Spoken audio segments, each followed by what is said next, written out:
BNP হচ্ছে লড়াইয়ের দল। যদি আমরা কোনো কারণে নির্বাচনটা করতে না পারি কোনো কারণে, তাহলে পার্শ্ববর্তী দেশের লাভ হবে। আমি সবাইকে আহ্বান জানাবো, দিনটা যেন আমরা স্মরণীয় করে রাখতে পারি। বন্ধুরা, বাংলাদেশ যে কারণে অর্জিত হচ্ছে সেটা গণতন্ত্র এবং স্বাধীনতার জন্য।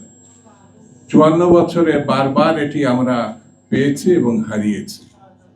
এখনো সন্দেহ দেখা দিয়েছে নানানভাবে। সেটি হচ্ছে মহল বিশেষ একটি অবস্থা তৈরি করার চেষ্টা করছে যাতে নির্বাচন না হয়। কিউব হোল্ডিংসের গল্পে সেই রেখাটি আঁকা হয়েছিল আজ থেকে 1 যুগ আগে।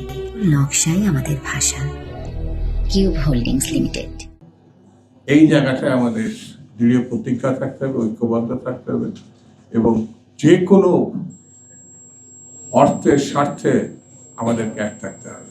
যদি আমরা কোনো কারণে নির্বাচনটা করতে না পারি কোনো কারণে, তাহলে পার্শ্ববর্তী দেশের লাভ হবে, প্রতি স্বৈরাচারের লাভ হবে, কিন্তু বাংলাদেশের জনগণের লাভ হবে না, অভ্যুত্থানকারীদের লাভ হবে না।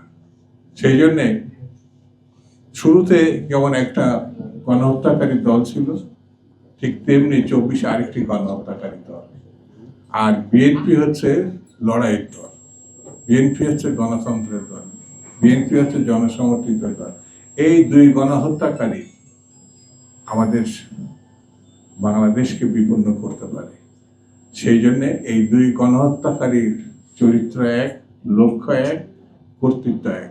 ভালো মানুষের চেহারা নিয়ে যদি আমাদের মধ্যে তারা অবস্থান করার চেষ্টা করছে, কিন্তু সতর্ক থাকতে হবে। কোনো কারণে যদি আমরা ভুল করি তাহলে ভয়ঙ্কর একটি পরিস্থিতির আমরা মুখোমুখি হতে পারি। আয়োজকদের আমি ধন্যবাদ জানাচ্ছি এবং যারা আজকে আমাদের এই নিউজ কভার করার জন্য এসে তাদের প্রতি আমি শুভেচ্ছা জানাচ্ছি। আর সুধী মণ্ডলী, আপনাদেরকে সালাম জানাচ্ছি। ভালো থাকবেন। খুদা হাফেজ। বাংলাদেশ।